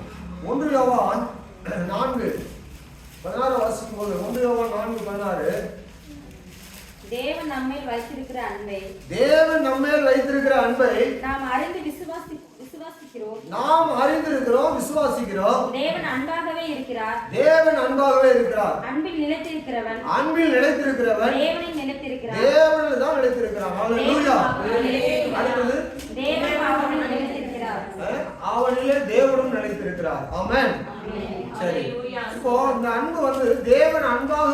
இருக்கிறார் என்பதற்கு உலகத்திலிருந்து அன்பை கொண்டு போகணும். தேவன் எப்படி இருக்கிறார்? அன்பாகவே இருக்கிறார். எல்லாரும் சொல்லுங்க அந்த வார்த்தை. நான் சொல்ல சத்தத்துல நீங்களும் சொல்லுங்க. தேவன் எப்படி இருக்கிறார்? நிறைய பேர் சொல்லாம இருக்கிறீங்க. எல்லாரும் சேர்ந்து சொல்லுங்க. தேவன் எப்படி இருக்கிறார்? இந்த அன்பு வந்து உலகத்துல காண்பிக்கணும். 1 யோவான் 4:8 வாசிக்கும் போது 4:8 அன்பு இல்லாதவன் தேவனை அறியான். அன்பு இல்லாதவன் தேவனை அறியான். தேவன் அன்பாகவே இருக்கிறார். தேவன் அன்பாகவே இருக்கிறார். அன்பற்று நடந்தா உங்களுக்கும் தேவனுக்கும் எந்த சம்பந்தமும் கிடையாது. அல்லேலூயா சொல்லுங்க. நிறைய வீட்டுல சம்பந்தம் பண்ணிருப்பாங்க. ஆனா சம்பந்தம் பண்ண பிறகு எந்த சம்பந்தமும் இல்லாம இருப்பாங்க. அல்லேலூயா சொல்லுங்க பாப்போம். எத்தனை பேருக்கு புரியுது? அல்லேலூயா சம்பந்தம் சொல்லுங்க. என்ன பிரச்சனை? அல்லேலூயா சொல்லுங்க. நிறைய வீட்டுல சம்பந்தம் பண்ணிருப்பாங்க. ஆனா சம்பந்தம் பண்ண பிறகு சம்பந்தமே இல்லாம இருப்பாங்க. அவங்களா இவங்களா யாருமே தெரியாது. அப்படி இருப்பாங்க. ஆனா இயேசுவுக்கும் நமக்கு அப்படி கிடையாது. நம்முடைய அன்பு நமக்குள்ள வந்திருக்கனால அதை உலகத்துல பிரதிபலிக்கணும். நம்முடைய அன்பு உலகத்துல இருக்கிறனால என்ன செய்யணும்? விசாரிக்கிற அன்பாக மாறணும். அல்லேலூயா. நம்ம போலி கிறிஸ்துவங்களா இருக்கக்கூடாது. காலி கிறிஸ்துவங்களா இருக்கக்கூடாது. சாணிக்கின்னு சொல்லு ஒன்று இருக்குது. சாணிக்கின்னு சொல்லு. காலி சாக்கு நிமிராது. காலி சாக்கு என்ன செய்யாது? என்ன நிமிர்த்தினாலும் நிமிராது. காலி சாக்கு என்ன செய்யாது? ஏதாவது உள்ள ஒன்று போட்டா தான் சாக்கு நிமிர்ந்து நேரம் நிற்கும். அப்போ அன்பில்லாத ஒரு இருதயம் அதை வந்து வெளியில காட்ட முடியாது. அதனால ஆவியானவர் நீங்க நமக்கு சொல்ற ஒரு காரியம் என்னன்னா, நீங்க அன்புல குறைபட்டவர்களாய், தாழ்ச்சி உள்ளவர்களாய், அல்லது விசாரிப்பற்றவர்களாய், ஏதோ கசப்புள்ளவர்களாய், எப்போதும் மற்றவர்களை குறை காணுகிறவர்களாய், மற்றவர்களை நியாயப்படுத்துறவர்களாய், நீதி தீர்க்கிறவர்களாய், அதாவது நியாய தீர்க்கிறவர்களாய் இராதபடி கிறிஸ்துவனை மன்னித்தது போல, கிறிஸ்துவனை ஏற்றுக்கொண்டது போல சபையில் உள்ளவங்க நான் சொல்றேன், நீங்கள் ஏற்றுக்கொள்ள வேண்டும். உலகத்துல அப்படி நம்ம அன்பு பெற முடியாது. உலகத்துல அன்பை காண்பிக்க மட்டும்தான் வேண்டும். அல்லேலூயா சொல்லுங்க. உலகத்துல அன்பை காண்பிக்க மட்டும்தான் முடியும். அவங்களை வந்து அங்க ஐக்கியம் கொள்ள முடியாது. ஆனா சபைக்குள்ள அந்த ஐக்கியம் இல்லாம இருக்கக்கூடாது. வேதம் சொல்லுகிறது 1 பேதுரு 4:8 வாசித்தோம். ஊக்கமான அன்பு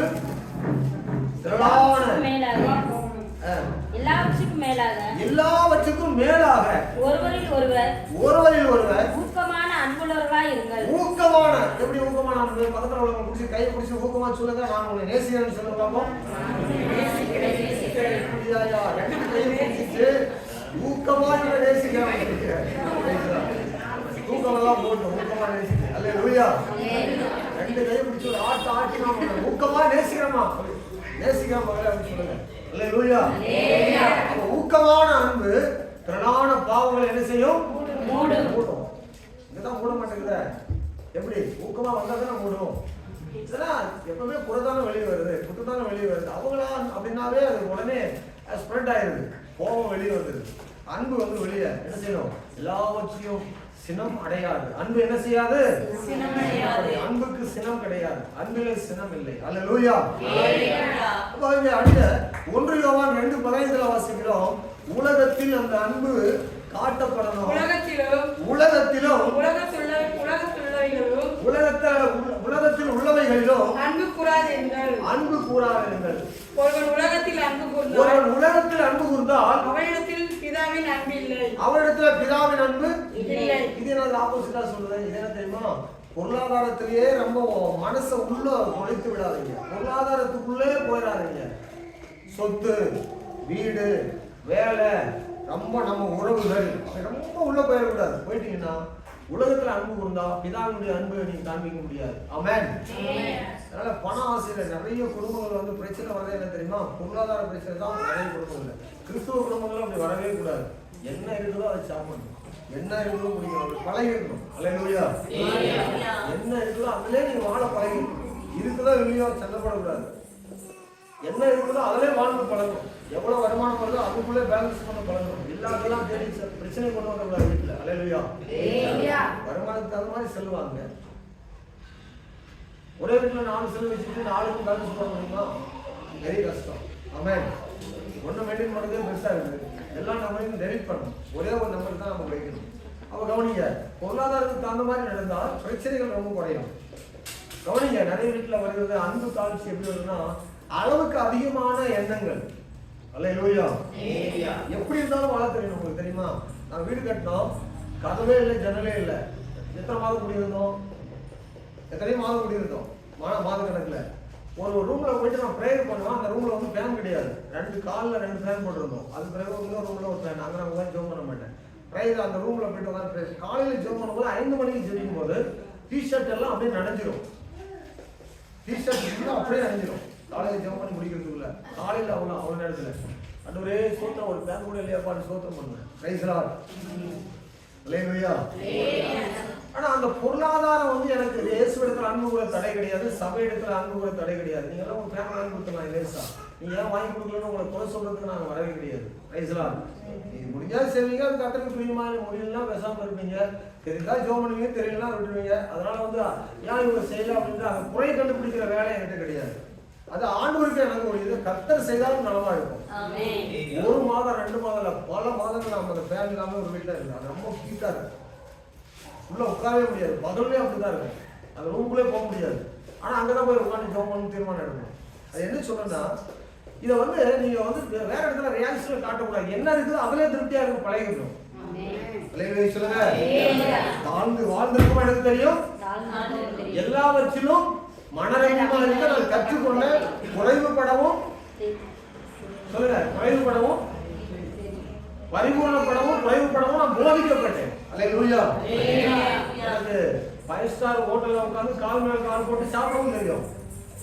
ஒரு கூரை வீட்டுக்குள்ள போய் உட்கார்ந்து பாய் இல்லாத இடத்துல உள்ள வாங்கினா கீழே போய் தரையில உட்கார்ந்து கூழ் கொடுத்தா வாங்கி குடிக்கவும் தெரியும். நான் யார் தெரியுமா? நான் எப்படிப்பட்ட ஆள் தெரியுமா? நான் ஓட்டுற வாகனம் எப்படி தெரியுமா? என் வீடு என்ன தெரியுமா? என் வசதி என்ன தெரியுமா? நான் எப்படி இடத்துல உட்கார தெரியுமா அப்படின்னு சொல்றதுக்கு இல்லை. எல்லாம் தெரியணும் நமக்கு. எல்லாவற்றையும் நம்ம வந்து கற்றுக்கணும். எல்லாவற்றிலும் மனரம்யமா இருக்கணும். அன்பு அப்படித்தான் இருக்கும்.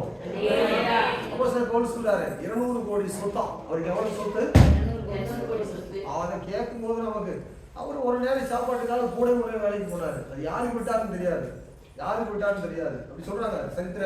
அதாவது வேத நிபுணர்கள் நிறைய ஆராய்ச்சியாளர்கள் சொல்றாங்க 200 கோடி ரூபாய் சொத்து உள்ளவர். அவர் சொல்றாரு எனக்கு வாழ்ந்திருக்கவும் தெரியும். யூதர்களுக்கு ஒரு பழக்கம் உண்டு. யூதர்களுக்கு அவருக்கு எப்படி இவ்வளவு பெரிய வசதியான குடும்பத்தில் கூட முடிகிற வேலையை பழகி கொடுத்தாங்கன்னா, யூதர்கள் எப்பவுமே ஒவ்வொரு வீட்டுல ஒவ்வொரு பிள்ளைகளுக்கு கைத்தொழில் கற்றுக் கொடுப்பாங்க. 5 வயதுல இருந்து ஏதாவது ஒரு கைத்தொழில் பிள்ளைகள் கற்றுக் கொடுப்பாங்க. நம்மளாம் வெறும் படிப்பட்டு தான் கொடுப்போம். ஆனா அவங்க அப்படி கிடையாது. ஏதாவது ஒரு கைத்தொழில் தெரியணும் அவங்களுக்கு. ஒரு செருப்பாவது தைக்க தெரியணும். அல்லேலூயா. வீட்டுல நிறைய பிள்ளைகள் படிக்கிறாங்க. துணி கூட அவசரத்துக்கு நிறைய பிள்ளைகள் படிக்கிறாங்க. ஒரு ட்ரெஸ் வாஷ் பண்ணா அவங்க ட்ரெஸ் வாஷ் பண்ணதே தெரியாம இருக்கிறாங்க நிறைய பேர். கவனிங்க, பிள்ளைகள் அப்படிலாம் படிக்க கூடாது. அவங்க வேலையை அவனே செய்யணும். அல்லேலூயா. அவங்க வேலையை என்ன செய்யணும்? பாத்திரம் தேய்க்கணும், வீட்டுல துணி துவைக்கணும், கர்த்தருக்கு ஸ்தோத்திரம். பெண்கள் இல்லாத இடத்துல முற்றத்தை கூட தெரியணும். அல்லேலூயா. சொல்லுங்க சத்தமா. சகோதரிகள் ஒரு வேலை அவங்களுக்கு பலவீனப்பட்டா எல்லா வேலையும் வீட்டில் செய்கிற அளவுக்கு நீங்க படிச்சிருக்கணும். சில வீடுகளில் பிள்ளைகளுக்கு நான் இப்போ வரேன், முன்னாலே அப்படிதான் இருக்கான்னு தெரியல, இப்போ வர சங்கதி நான் சொல்லிட்டு இருக்கிறேன். சில பிள்ளைங்களுக்கு ட்ரெஸ் எடுத்து அந்த ட்ரெஸ் கொண்டு வர கழட்டி போடுற ட்ரெஸ் வந்துட்டு எங்க போகணும்னு தெரிய மாட்டாது. ஷூ வந்து அப்படி அடிப்பான், அங்கே போய் விடும். பேண்ட் கட்டினா இப்படி அடிப்பான், அங்கே போய் விடும். அவர் சட்டை கட்டினா சும்மா அப்படி தூக்கி அடிப்பார், அங்கே போய் விடும். பிள்ளைகளுக்குரிய பழக்கம் இன்றைக்கு என்ன தெரியுமா? பேக தூங்கினா அப்படியே பறக்கும் மேல. என்னடா பழக்கம் பிள்ளைகளுக்கு. அன்னைக்கெல்லாம் புக்கு வந்து கீழே யாராவது உதச்சிட்டா தொட்டு கும்பிடுவாங்க. இன்னைக்கு பிள்ளைங்க பேக தூக்கி மேலே தலை மேலே போட்டு காலில் உதவிடும். இதான் உங்களுக்கு என்ன பழக்கம்? எல்லா வேலையும் சின்ன பிள்ளைகளும் செய்து படிக்கணும். யூதர்கள் அப்படி கிடையாது. 5 வயதுல என்ன செய்வாங்கன்னா, ஒரு பிள்ளைக்கு அவங்களுக்கு ஒரு பழமொழியே உண்டு. உன் பிள்ளைக்கு ஒரு கைத்தொழிலை நீ கற்றுக்கொண்டு கொடுக்காவிட்டால் உன் பிள்ளையை திருட பழகுறேன்னு சொல்லுவாங்களா யூதர்கள். எல்லா வீட்டிலும் ஈவன் இந்த வேலைக்கு போனாதான் வேலை செய்யணும் அப்படி கிடையாது. எந்த வேலை விட்டாலும் செய்வாங்க. அவர் ஈவன் ஒரு கைத்தொழில் தெரியும். அப்படிப்பட்ட ஒரு தொழிலை சின்ன வயதில் படித்ததுனாலதான் அவர் அந்த காலத்துல அவருக்கு அந்த கைத்தொழில் உதவியா இருந்தது. சோத்ரா. அவனுடைய பிள்ளைகள், நான் எதுக்காக சொல்றேன், எதுக்காக சொல்லிட்டு வரேன் சொல்லுங்க. உலகத்துல உள்ள பொருளாதாரத்துல நிறைய அன்பு குந்து மூழ்கி விடக்கூடாது. அந்த பொருளை விட்டு வெளியே வர முடியாத அளவுக்கு மனைவி சோத்திரம் அந்த வீட்டை விட்டு வெளியே வர்றதுக்கே மனம் இல்லை. கை பிடிச்சி இழுக்க வேண்டி இருந்தது. எல்லா சரக்கும் அங்கதான் இருந்தது வீட்டுக்குள்ள. சோத்திரம் சேர்த்து வைத்தது எல்லாம் உள்ளதான் இருந்தது. அதனாலதான் நிறைய பேர் இன்னைக்கு வீட்டை விட்டு சசியே வர மாட்டாங்க. கதவு சோத்திரம். வீட்டை துடைக்கிறது என்ன, வீட்டை சுத்தம் பண்றது என்ன, வீட்டுக்குள்ள பீரோவை பார்க்கறது என்ன, துணி அடுக்குவது என்ன, துணியை துவைப்பது என்ன, சோத்திரம் எல்லாம் வீட்டுக்குள்ளேயே நடக்குது. எங்க வர மாட்டாங்க? சர்ச்சுக்குள்ளே வர மாட்டாங்க. இல்லை சொல்லுங்களேன். சத்தமா சொல்லுவோம். அப்போ நாம் ஆண்டுடைய பிள்ளைகளை உலகத்துல ரொம்ப அன்பு கூற வேண்டாம். பிள்ளைகளுக்கு கொலுசு சத்தமா கேட்குது, எனக்கு அது எப்படியோ இருக்குது. கத்தருக்கு ஸ்தோத்திரம். என்கிட்டயாவது கலட்டி கொடுத்துருங்க, இல்லைன்னா வீட்லயாவது கலட்டி வச்சுட்டு ஜல்லு ஜல்லுன்னா இது பேய் நடக்கிற இடமா ஆண்டவருடைய பிரசனம் இருக்கிற இடமா தெரியல. அங்கோடே சொல்றேன், ஜல்லு ஜல்லுன்னு வந்தா எனக்கு நெஞ்சியே அடிக்குது, படக்கு படக்குன்னு அடிக்குது. ஆண்டவரே ஆண்டவரேன்னு அடிக்குது. ஒவ்வொரு நடைக்கும் ஒவ்வொரு அடி விடுது. கதனையும் கடையும் நல்ல சொல்லுங்களேன். நான் காதுல கழுத்துல போறதே காட்ட சொல்லிட்டு இருக்கிறேன். கத்தருக்கு ஸ்தோத்திரம். கத்தருக்கு காதுல கழுத்துல மூக்குக்கே சொல்லிட்டு இருக்கிறேன். காலிலையா இருக்கும். அல்லேலூயா சொல்லுங்க. நான் சொல்லாவிட்டா யாரும் சொல்ல மாட்டாங்க. நிறைய டாக்டர்லாம் வந்து சொல்ல மாட்டாங்க. டாக்டர்கிட்ட போனா எல்லாம் கண்டுறமா இல்லையா? ஆப்ரேஷன் போகும்போது இங்க ஆப்ரேஷன் நடக்கிற இடம். இந்த ஜல்லு ஜில்லுன்னு வரதெல்லாம் யாருக்கிட்டையும் வரக்கூடாது. அது ரொம்ப அடியா இருக்குது, பயமா இருக்குது. ஆண்டவரே சோத்திர, ஆண்டவரே சோத்திர, ஆண்டவரே சோத்திரம் பண்ணிட்டு இருக்கிறேன். எனக்கு பயமா இருக்குது. போகுமா சேருமா ஆண்டவரே, அதற்கு சோத்திரையா அல்லது போனமே ஏசப்பா தோத்திர ஆண்டவரே. அல்லேலூயா சொல்லுங்க. அல்லேலூயா சொல்லுங்க. சின்ன பிள்ளை தானே எதையும் செய்யாதுங்க. சின்ன பிள்ளைகள் செய்யறது நாளைக்கு கேள்வி கேட்பாங்க உங்கள்கிட்ட. சின்ன பிள்ளை தானே செய்யாதீங்க. பொட்டு வைக்கிறது, ஐப்ரோ வைக்கிறது, பூ வைக்கிறது சின்ன பிள்ளை தானே செய்யாதீங்க. நாளைக்கு பிள்ளைங்க வந்து என்னமா சர்ச்சைக்கு போகும்போது பிடிக்கிறோம் உலகத்தில் அவங்களே ரெண்டு மாறி உங்கள்கிட்ட கேள்வி கேட்பாங்க. மாடல், ரோல் மாடல், கிறிஸ்துவ வாழ்க்கையில ரோல் மாடல். இல்லையா? ரொம்ப இல்லை, கொஞ்சம் கொஞ்சம் ஒரு ஸ்டீராக குறைச்சிடலாம். முதல்ல சலையை மட்டும் கட்டுங்க, சத்தம் வராது. அடுத்தது சைடு கட்டிடலாம். நான் உங்களுக்கு நானே மெத்தட் சொல்லி தரேன். கடைக்கு போங்க, சவுண்டே வராத ஒரு சைன் கொடுன்னு கேளுங்க. 10 நாள் போடுவீங்க. இது என்ன சவுண்டே வரேன்னா அவளே கல்வி போட்டுருவோம். அது காணி வெடி போட்டுருந்தா வேலையே முடியும். சொல்லுங்க. சரியா? இப்படி எந்த போதகராக சொல்லிக் கொடுப்பாங்க அவங்களுக்கு? இந்த நல்ல வழியை சொல்லிக் கொடுக்குற போதகருக்கு அப்படி ஒரு ஆண்டர் ஒரு ஊழியக்காரன் கொடுத்தனால ஏசப்பா ஒரு அல்லேலூயா சொல்லிடலாம? சத்தமா சொல்லுங்க. அல்லேலூயா. வசனம்லாம் எடுக்க மாட்டேன், ரொம்ப இருக்குது, நிறைய இருக்குது வசனம். அங்க ஏசாயாவில் சும்மா வர்ணிக்கிறாரு. சல்லா குல்லா சலகை எல்லாம் ஒழிக்குதுரா அப்படின்றாரு. சல்லா போடுறான், குல்லா போடுறான், வெட்டி போடுறான், என்னென்னத்தெல்லாம் போடுறாங்க, எல்லாம் ஜொலிக்குதுரா அப்படின்றாரு ஆண்டவர். அது தானே ஜொலிக்குது, ஆவியே ஜொலிக்கல அப்படின்றாரு ஆண்டவர் ஏசாயா இடத்துல. அதனால நான் வசனத்துக்கெல்லாம் போகல, கொஞ்சமா டச் பண்றேன். கொஞ்சமா நீங்களும் மாறிட்டீங்கன்னா இயேசு உங்களை ஆசீர்வதிப்பார். எனக்கு தெரியாது இயேசுடைய அன்பு உங்களுக்குள்ள பெருகுதுன்னு அர்த்தம். ஆமென் சொல்லுங்களேன். சரி, வேற பாயிண்ட் போவோம், அதை விட்டுருவோம். அடுத்த பாயிண்ட் நான் முடிச்ச ஒரு பாயிண்ட்டும் அதுக்கு சொல்றேன். ஜெபம் பண்ணிடுவோம். மணவாளனின் அன்பு. என்ன அன்பு? ஆமா, மணவாட்டியின் அன்பு. உன்னத பாட்டு. இதுக்கு ஒரு கம்பேரிசன் கொடுத்து நான் முடிச்சிடறேன். 8ஆம் அதிகாரம் 6-7 வசனத்தை வாசிச்சுட்டு முடிச்சிட்டு போகிறோம். உன்னத பாட்டு 8ஆம் அதிகாரம் 6ஆம் வசனம் 7ஆம் வசனம். நீர் என்னை உம்முடைய இதயத்தின் மேல் முத்திரையை போலவும் உம்முடைய உயரத்தின் மேல் முத்திரையை போலவும் வைத்துக் கொள்ளும். நேசம் மரணத்தில் போல் வலிது, நேச வைராகியம் பாதாளத்தை போல் கொடிதாய் இருக்கிறது. அதன் தலல் அக்கினி தலனும் அதன் சுவாலை கடும் சுவாலயமா இருக்கிறது. திரளான தண்ணீர்கள் நேசத்தை அமிக்க மாட்டாது, வெள்ளங்களும் அதை தணிக்க மாட்டாது. ஒருவன் தன் வீட்டில் உள்ள ஆஸ்திகளை எல்லாம் நேசத்துக்காக கொடுத்தாலும் அது முற்றிலும் அசட்டை பண்ணப்படும். அல்லேலூயா சொல்லுங்களேன். நீ வீட்டில் உள்ள அத்தனையும் கொண்டு வந்து கொடுத்தாலும் இயேசுவின் அன்புக்கு நிகராகாது. அல்லேலூயா சொல்லுங்க. இன்னும் நான் சொல்றேன், எங்க வீட்டுல எல்லாரும் சேர்ந்து மாசம் 10 லட்ச ரூபாய் சம்பாதிக்கணும்னு வச்சுங்க. என் வாழ்நாள் முழுவதும் 10 லட்ச ரூபாய் மாதம் சம்பாதிச்சு எல்லாத்தையும் வீட்டுல வச்சு கொண்டு போய் ஆண்டு கொடுத்தாலும் அவருடைய அன்புக்கு நிகராகாது. அல்லேலூயா. எல்லாவற்றையும் அந்த அசட்டை பண்ணும். அன்பு திரளான பாவம், அதாவது அன்பு அங்க சொல்லப்படுது பாதாளத்தை போல கொடிதான் இருக்கிறது. பாதாளம் எல்லாவற்றையும் விழுங்கி பஸ்மமாக்கிப்படும். அதுபோல அன்புக்கு முன்னால எதுவுமே பெருசா நிற்காது. அது எல்லாமே தன்னை என்ன செய்யும், தனக்குள்ள இழுத்துக் கொள்ளும். அல்லேலூயா சொல்லுங்கள. ஒன்று கூட விடாது. அதனாலதான் ஓனா போய் சொல்லிட்டு வர உங்களுக்கு புரியும் நினைக்கிற வசனம். எல்லாவற்றையும் தனக்குள்ள இழுத்துக் கொள்ளும். அப்போ அது எப்படி இருக்குது? நேச வைராகியம் பாதாளத்திற்கு கொடிதாக இருக்கிறது. அதன் தலல் அக்னி தலனும் அதன் ஜுவாலை கடும் ஜுவாலையுமா இருக்கிறது. அக்னிக்குள் போட்டா ஒன்று கூட வெளியே வராது, எல்லாம் வெந்து போகும். அதனால அன்புக்குள்ள வந்தா எதுவுமே மேன்மை பாராட்ட முடியாது. அன்புக்குள்ள வந்தாமே அன்பு தான் பெரிதா தெரியும். சொல்லுங்க. இயேசுவை நீங்க நேசிக்கிறது உண்டானால், இயேசுக்காக நீங்க வாழ்கிறது உண்டானால், ஏசப்பா நீங்க தாப்பா என்னுடைய மாஸ்டர், நீங்க தாப்பா என்னுடைய ஜீவன், நீங்க தாப்பா என்னுடைய எஜமானன் அப்படின்னு நானும் நீங்களும் சொல்வது உண்டானால், ஆண்டவர் கேட்கும்போது சொல்லணும், ஆமாண்டவரே நீங்க தான் பெரியவர். அல்லேலூயா சொல்லுங்க. ஒரு நாளைக்கு நேற்று மட்டும் 2 முறை வந்திருக்கிறோம் நக்கநேரிக்கு. நேற்று மட்டும் எத்தனை முறை வந்திருக்கிறோம்? 2 முறை. என்ன காலையில் தான் போகணும், சாயந்தரம் போகணுமான்னு யோசனை வரும். நான் இயேசுவை நேசிக்கிறதுனால வரேன். அல்லேலூயா. நான் இயேசுவை நேசிக்கிறதுனால என்ன செய்யறேன்? ஓடிட்டே இருக்கிறேன், அதிகமாக ஓடுறேன். பெட்ரோல் சும்மா பறக்குது புகையா. அல்லேலூயா சொல்லுங்க. ஆமா, 3 வண்டிக்கு பெட்ரோல் போடுறது மாசத்துல கணக்கு போட்டு நான் எடுத்து லிஸ்ட் சொல்றேன். 3 வண்டிக்கு பெட்ரோல் பத்தாது.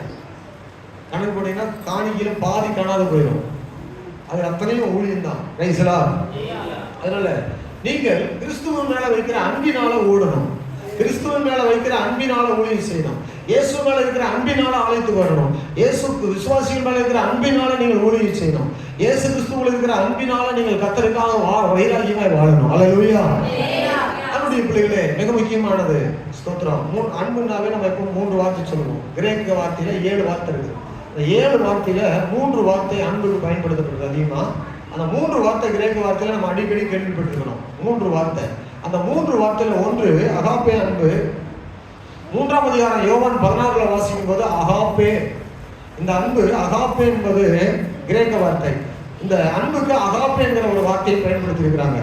அகாப்பே அன்பு என்பதற்கு 1 கொரிந்தியர் 16:22 சொன்னார்ல, அந்த அன்பு காட்டாவிட்டால் சாபம் வரும்னு சொன்னார்ல பவுல். அந்த அன்புக்கு அங்க சொல்லப்படுது, அந்த வார்த்தைக்கு தான் அந்த அகாப்பே வருது. சரிங்களா? முதலாவது அன்பு என்னது? அகாப்பே. இது தெய்வீக அன்பு, அன்கண்டிஷனல் லவ். இது பேர் என்னது? நீ இப்படி இருந்தா தான் நான் இப்படி உன்னை நேசிப்பேன், அப்படி கிடையாது. ஆண்டவர் எப்படி இருந்தாலும் நம்ம நேசிக்கிறாரு பாருங்க, அதான் அன்கண்டிஷனல். ஹல்லேலூயா. நீ எப்படி இருந்தாலும் சரி, வா என்னிடத்துல வா, நான் உன்னை நேசிக்கிறேன், நான் உனக்கு ஜீவன் தரேன். இதுதான் அன்கண்டிஷனல் லவ். இப்படிலாம் ஆயிட்டு வந்தா தான் உன்னை நேசிப்பேன் அப்படி இல்லை. இயேசுவே எந்த நிலைமை இருக்குன்னா அப்படியே வா, நான் உன்னை ஏற்றுக்கொள்றேன். ஹல்லேலூயா. இதான் அகாப்பே. 2வது இருக்கிற அன்புக்கு பேரு எரோஸ். இது ரொமான்டிக்னு சொல்லுவாங்க. இது பாசினேட்டிவ் லவ்னு சொல்லுவாங்க. இது என்னன்னா பாடி, சரீர சம்பந்தமான அன்பு. இது என்ன சொல்லுவாங்கன்னா சரீர இச்சைகளுக்கு அடுத்த அன்பு, மோகம், இச்சை, பாலியல் சம்பந்தமாக நேசிக்கக்கூடிய ஒரு அன்பு. அல்லேலூயா சொல்லுங்க. இது எரோஸ். இதுக்கும் பைபிள்ல வார்த்தை இருக்கு, எரோஸ்ங்கிற வார்த்தை இருக்கு. 3வது அன்பு பீலியோ. இது அஃபெக்ஷனேட்டிவ் ஃப்ரெண்ட்லி லவ். இதுதான் இயேசு சொன்னாரு, நான் உங்களை சகோதரன் என்று சொல்லுகிறேன், நான் உங்களை சிநேகிதர் என்று சொல்லுகிறேன், என்னுடைய சீசன் என்று சொல்லுகிறேன். இது பேர் என்னதுன்னா பீலியோ. Paleo love, friendly. இந்த அன்பை தான் ஆண்டவர் நம்ம இடத்துல காண்பிக்கும்படி விரும்புகிறாரு. இதுக்கு பயன்படுத்தப்பட்டது 13ஆம் அதிகாரம் யோவான்ல 35ஆம் வசனம். அல்லேலூயா. ஆண்டவருடைய பிள்ளைகள் கவனிக்க வேண்டும். ஒரு முக்கியமான காரியத்தை நான் சொல்லி ஜெபம் பண்ண போகிறேன். உங்களை நீங்களே சோதித்து அறியும்படியாக ஒரு காரியத்தை நான் சொல்றேன். இது எத்தனை பேருக்கு புரியுதுன்னு பாருங்க. கர்த்தருக்கு ஸ்தோத்திரம். எட்வின் கூப்பர் அமெரிக்காவில் பிரபல நட்சத்திர நடிகர். 1950ல பயங்கரமான பெரிய நட்சத்திர நடிகராக விளங்கினவர். அவர் பேர் என்னது? Edwin Cooper. எட்வின் கூப்பர் அமெரிக்காவில் 1950ல பயங்கரமான பிரபலமான நடிகராக விளங்கினவர். சர்க்கஸ் கோமாளியாகவும் சில நேரம் நடிப்பார். இவருக்கு அந்த நாட்களில் பயங்கரமான வரவேற்பு. பின் நாட்களிலே டிவி நட்சத்திரமாக மாறி பல காரியங்கள நிகழ்ச்சியெல்லாம் வந்தார். அதே நேரம் அவர் ஒரு விழிப்புணர்வுக்காக சில டிவியில் நிகழ்ச்சியில் பேசுவார். கேன்சருடைய விழிப்புணர்வுக்காக பேசுவார். கேன்சர் இருக்குதா, நீங்கள் உங்களை செக் பண்ணிக்கோங்க, அடிக்கடி கேன்சர் வியாதி வராமல் இருக்கிறது தடுத்து கொள்ளுங்க, கேன்சர் வரக்கூடாது அப்படின்னு சொல்லி விளம்பரம் கொடுப்பார். ஆனால் அவர் கூறி வந்தார். ஆனால் அவர் அந்த அறிவுரையை பின்பற்றவே இல்லை. அந்த அறிவுரையை பின்பற்றாத அளவுக்கு பிஸியாக இருந்தார். ஏன்னா அவருக்கு போய் செக் பண்ண முடியல, ரொம்ப பிஸி ஆயிட்டார். ரொம்ப பிஸி ஆயிட்டார். அவ்வளோ நடிகர், அந்த நட்சத்திரமா இருக்கிறதுனால, நடிகர் நட்சத்திரமா இருக்கிறதுனால ரொம்ப பிஸி. அவருடைய பாடி அணிசியலை செக் பண்ணவே இல்லை. கர்த்தருக்கு ஸ்தோத்திரம். என்ன நடந்துச்சுன்னு சொன்னா, 41 வயதில் அவருக்கு சுகவீனம் வந்துச்சு. திடீர்னு போய் செக் பண்ணி பார்த்தா அவருக்கு கேன்சர் இருந்துச்சு. இது எப்படி இருக்குது? கொஞ்சம் யோசித்து பாருங்க. காலகாலமா டிவியில பேசிட்டே வந்தாரு, காலகாலமா விளம்பரம் பண்ணாரு, கோடிக்கணக்கான ஜனங்களை பார்த்தாங்க, கேன்சருக்கு விளம்பரம். ஆனால் இவருக்கு செக் பண்றதுக்கு என்ன நேரம் இல்லை. ஓடிட்டே இருந்தாரு. ஒரு சுகவீனம் வந்துச்சு. 41 வயதுல போய் செக் பண்ணா இவருக்கு கேன்சர்னு சொல்லிட்டாங்க. கடைசியில் 41 வயதுல அந்த கேன்சர் முத்தி போன போது போய் பார்த்தாரு. முத்தி போன போய் அதிகமான பிறகு போய் பார்த்தாரு. 41 வயதுல மதித்தார். நல்லா கவனிங்க. இன்னைக்கு அன்பு கூட அப்படித்தான். சோதிக்கப்படாமல் ஒன்று நானும் பேசிவிட்டு போய்விடக்கூடாது. என்னுடைய அன்பை நான் அதிகமான நேரத்தில் பார்க்குறேன். என்னுடைய ஊழியம் அன்பு நிறைந்த ஊழியமா இருக்குதா? என்னுடைய சபையில நான் நடந்து கொள்கிற விதம் அன்பு உள்ளதா இருக்குதா? இல்லை ஏதோ பேச்சுக்கான ஒரு அன்பு தானா? அல்லது இந்த அன்பு இல்லாமலே நம்முடைய வண்டி ஓடுதா அப்படின்னு சொல்லி அநேக நேரத்தில் ஆராய்ந்து பார்க்க வேண்டியது நம்ம எல்லாருக்கும் ஒரு கடமை. ஸ்தோத்திரம். அன்பு மிக மிக மிக முக்கியம். அன்பு இல்லாத ஒரு வாழ்க்கை கிறிஸ்துவ வாழ்க்கை கிடையாது.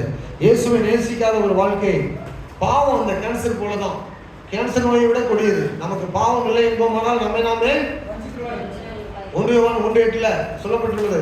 ஆகவே நமக்கு தினந்தோறும் ஒரு பரிசோதனை அவசியம். வேதாகமத்தை நாம் தினந்தோறும் கடமைக்காக வாசிக்க கூடாது. ஆமென்.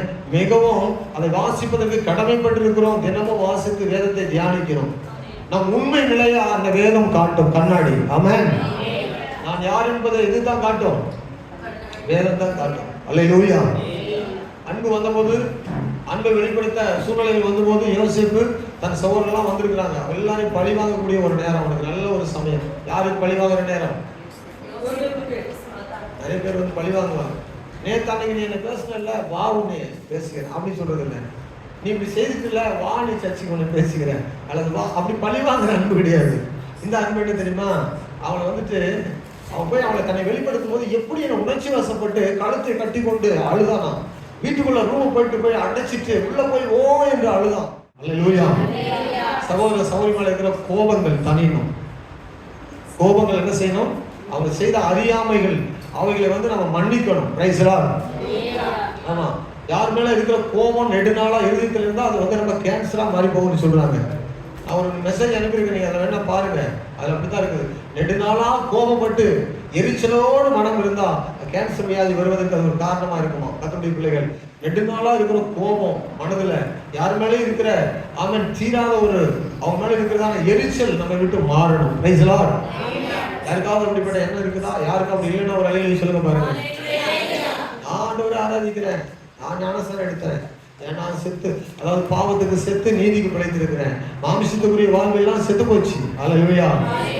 கோபம், மானம், சூடு, சொரணை, திட்டுறது, யாரும் எதை சொல்லிட்டாங்க அதெல்லாம் மனசுல வச்சு தான் ஓட முடியாது. எல்லாத்தையும் மன்னித்து மறந்து இயேசு நேசிக்கிறாரு. அதுபோல நானும் அவளை நேசித்து மன்னித்து நானும் ஓடுகிறேன்னு சொல்லக்கூடிய அந்த விருப்பம் இருந்தால் நம்முடைய ஓட்டம் ஜெயமுள்ளதாக வல்லமையுள்ளதாக இருக்கும். ஆமென். அதனால ஒரு வைராகியத்தை மனசுல வைக்கக்கூடாது. மன்னித்து ஆண்டவர் சமூகத்துல ஜெபிக்கணும். எந்த ஒரு தேவ பிள்ளை ஒரு மேல இருக்கிற கோபத்தை எனக்கு ஆண்டவரே மாறுவதற்காக உதவி செய்ய வேண்டி ஜெபிக்கிறாங்களோ கண்டிப்பா அவங்களுக்கு அந்த இருதயத்தை கர்த்தர் மன்னிக்கிற இருதயத்தை கொடுத்துருவாரு. நீ எத்தனை பேர் அப்படி ஜெபம் பண்ணி பார்த்தீங்கன்னு தெரியல. ஒரு பயங்கரமான ஒரு மேல ரொம்ப கடினமான ஒரு இருதயம் கோபம் நமக்கு இருக்குன்னு வைத்துக்கொள்ளுங்க. எரிச்சலோடு இருக்கிறோன்னா அவங்க மேல இருக்கிற அந்த எரிச்சல் தணிவதற்காக தேவ சமூகத்தில் நம்ம ஜெபிக்கணும். ஒரு நாள் இருக்கிற கோபம் என்னை விட்டு நீங்கணும் ஆண்டவரே, எரிச்சல் என்னை விட்டு நீங்கணும்னு சொல்லி ஜெபிக்கும் போது ஆண்டவர் நீக்குவது மட்டும் இல்ல, அன்புள்ள இருதயத்தை கொடுத்து அவங்களுக்காக ஜெபம் பண்ண வைப்பாங்க. சத்தமா சொல்லுங்க. நிறைய பேர் பார்க்கும்போது சோத்திரம் சொல்லுவேன், அவங்களுக்கு தான் சோத்திரம் சொல்ல முடியாது. முகமே மூக்கே உடைஞ்ச மாதிரி ஆயிடும். சிலர்லாம் பார்த்தா நான் சோத்திரம் சொல்லுவேன், சோத்திரம் சொல்லிட்டாங்க, ரொம்ப கஷ்டப்படுவாங்க பாவம். ஏன்னா அவங்களுக்கு மனப்பூர்வமா நமக்கு விரோதமா பாவம் செய்யறாங்க, நாம மனப்பூர்வமா அவங்கள மன்னிக்கிறோம். அதுக்கு சோத்திரம். அப்படி மன்னிக்கா விட்டா நம்ம ஊழியம் செய்ய முடியாது, மன்னிக்கா விட்டா பைபிள் வாசிக்க முடியாது, மன்னிக்கா விட்டா நம்ம ஜெபம் கேட்கப்படாது. அதனால மன்னிக்கிற குணம் நமக்கு மிக மிக அவசியம். மன்னிப்பு மிக மிக அவசியம். அப்ப தேவனை நேசிக்கிறோமா, சபையை நேசிக்கிறோமா, ஆமென், சகோதரத்துவ அன்பு இருக்குதா, உலகத்துல தேவையற்ற அன்புல நம்ம இருக்கிறோமா, தேவையில்லாத காரியங்களை நம்ம அதிகமாக கவனம் செலுத்தி கொண்டிருக்கோம்னு சொல்லி பார்ப்போம்னு சொன்னா தேவ அன்பு நம்முடைய உள்ளத்துல ஊற்றப்படும். ஆமென். பரிசுத்தாவினுடைய வல்லமை நமக்குள்ளே வந்து அந்த அன்பினால கர்த்தர் நம்ம நிரப்புவார். கிறிஸ்துவை போல ஒரு அன்பை எனக்கு தாரும் ஆண்டவரே என்று ஜெபிக்கிற ஒரு கதறுதல் நமக்குள்ள இருக்க வேண்டாம். அந்த அன்பு நம்முடைய இருதயத்துல வராமல் போகவே போகாது. ஆகவே மறுபடியும் அந்த வசனத்துக்கு வருவோம். கிறிஸ்துவின் அன்பை விட்டு நம்மை பிரிப்பவன் யார்? நம்முடைய கர்த்தராகிய இயேசு கிறிஸ்துவில் உள்ள அன்பை விட்டு நம்மை பிரிக்க மாட்டாது என்று நிச்சயித்திருக்கிறேன். இப்படிப்பட்ட ஒரு நிச்சயம் நமக்குள்ளே காணப்படணும். 8ஆம் அதிகாரம் 36ஆம் வசனம் முதல் பகுதியில கிறிஸ்துவின் அன்பை விட்டு நம்மை பிரிப்பவன் அன்புக்கு ஈடாக நீ எதையும் கொடுத்து சரி பண்ணவே முடியாது. அன்பு காட்டித்தான் ஆகணும், வேற வழியே இல்லை. ஆமென் சொல்லுங்க. அன்பு கூறுகிற கடமை இல்லாமல் வேற ஒரு கடன் உங்களுக்கு இருக்கக்கூடாது. அப்ப அன்பு கூறுவது என்பது ஒரு கடன். சபையில நம்ம அன்பு கூறுவதும், இயேசுவிடத்தில் அன்பு கூறுவதும், உலக மக்கள் மேல அன்பு கூர்ந்து ஜெபிப்பதும், சுவிசேஷம் சொல்லுவதும் நமக்கு அது ஒரு கடன். அதை நம்ம ஒவ்வொரு நாளும் அந்த அன்பை காண்பிக்க வேண்டும். ஆமென். ஜெபிக்கலாம், முழங்கால் படிடுவோம். இயேசு கிறிஸ்து அந்த அன்பை சிலுவையில காண்பித்தார். இந்த அன்பை எங்களுக்கு தார ஆண்டவரே, இந்த அன்பினால் நாங்கள் நிலைமைகளுக்கு உதவி செய்யும் ஆண்டவரே என்று நம்ம ஆண்டுடைய கரத்துல கொடுத்து எல்லாரும் ஸ்தோத்திரம் பண்ணுவோமா? ஹல்லேலூயா. தேவ வார்த்தைகளுக்காக ஆண்டவர் என்னோடு பேசியிருப்பார் என்றால் நான் ஆண்டவரிடத்துல முழுமையாக ஒப்பு கொடுப்பேன், ஒரு தீர்மானம் எடுப்பேன். இன்னைக்கு பிரசங்கத்தில் ஆவியானவரே நான் என்னை அர்ப்பணிக்கிறேன், ஒரு தீர்மானம் எடுக்கிறேன், எனக்கு உதவி செய்யுங்க. எத்தனை பேர் கேட்பேன், ஆண்டவரே எனக்கு உதவி செய்யுங்க, நான் ஒரு தீர்மானம் எடுக்கிறேன், உதவி செய்யுங்க. நான் அன்புள்ள வாழ்க்கையினால எனக்கு கிருபை தாங்கப்பா. ஆண்டவரே எனக்கு கிருபை. கையை உயர்த்தி என்னால முடியல, ஏசப்பா எனக்கு நீங்க உதவி செய்யும். ஆண்டவரே அந்த அன்புள்ள இறுதிக்கு எனக்கு தாரும், மன்னிக்கிற இறுதிக்கு எனக்கு தாரும். அன்பு இல்லாம நான் வாழ்ந்த ஒரு போலியான கிறிஸ்தவனாகி விடுவேன், கர்த்தரை ஏமாற்றுகிற ஒரு மனுஷனாகி விடுவேன். எனக்கு கிருபை தாருங்க ஆண்டவரே. சோத்திரம்.